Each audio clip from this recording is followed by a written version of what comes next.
The Mauser 1871 rifle. This rifle was issued to the German Army from 1873 to 1875 with approximately 1.82 million of them made. It is a single-shot rifle chambered in the 11.15 by 60 millimeter rimmed cartridge. The gun was designed by Mauser, but production was taken up and done in various German arsenals throughout the service life of the gun. Now, this particular rifle was made by Steyr, and if you notice, has an EN on there. Okay, and what that means is, you see here Steyr's mark as the manufacturer. EN stands for National Army. The Argentine government purchased 500 of these rifles from Steyr during some type of political upheaval and internal conflicts. And actually, I didn't know this. When I bought the gun, it looked a little rough. The bore's real good on this, and I bought it not so much for the condition, because I have seen other ones that were in better shape than this. But I bought this because the bore was good, the price was right, and I needed it to test ammo when I reloaded ammo. As you can see, the stock is beat up and everything, which makes this, those markings make this a pretty rare gun. But there's a problem.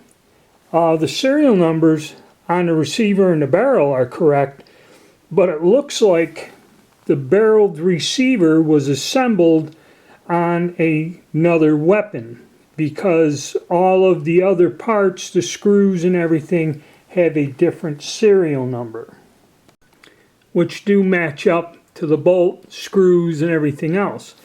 The stock's in pretty beat up shape, but the gun is complete, it shoots well, and it's just interesting. I did not know this, and going on forums and doing some research, I never even noticed those markings for many years, until one time when I was bored and couldn't sleep, I read about what that means, and when I was out fooling around with the rifle, I realized that I had a fairly rare weapon. Now, like I said, Mauser developed this gun, but he didn't manufacture it. The German arsenals did. And this particular rifle is a single shot. It locks up here with the bolt handle, like many of these old guns, and it does have an extractor.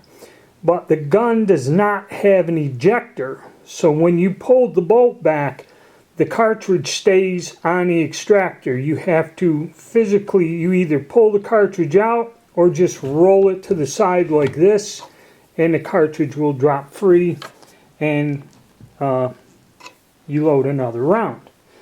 Another thing is, this is the first gun that Mauser put his flag safety on. Okay, and we'll try to operate that here. Okay, so this is a one-position safety, not a three-position like on the later guns. You pull this over, it's safe, you pull it back, and it's ready to fire. This is the first rifle that Mauser designed this safety style, the flag safety, for, which gives it a unique place in history. Now I'm going to do a recap and tell you some things about this particular gun, and if you try to shoot it, what you have to bear in mind when reloading for it. Okay, when people attempt to fire these rifles, the original cartridge had a soft lead paper patch bullet in it. And I believe they used it all the way through. They never changed it with some sort of jacketed bullet. The problem with these guns is the rifling is extremely deep, and if you try to load it like a modern gun with a bullet that is close to the groove diameter, it doesn't work. It won't chamber in the gun. Because the paper patch bullet is undersized and the paper rolled around the base of the bullet, is what engages the rifling, okay? And a lot of people don't understand this. And when you fire black powder, it will actually bump and compress the bullet, engaging the rifling. The rifling is deep, so you can fire the gun many times without the black powder fouling, building up.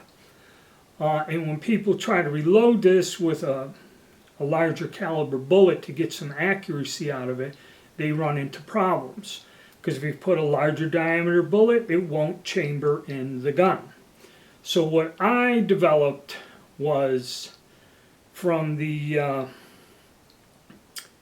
Cast Bullet Engineering, I believe is the name of the bullet mold company. It is in Australia.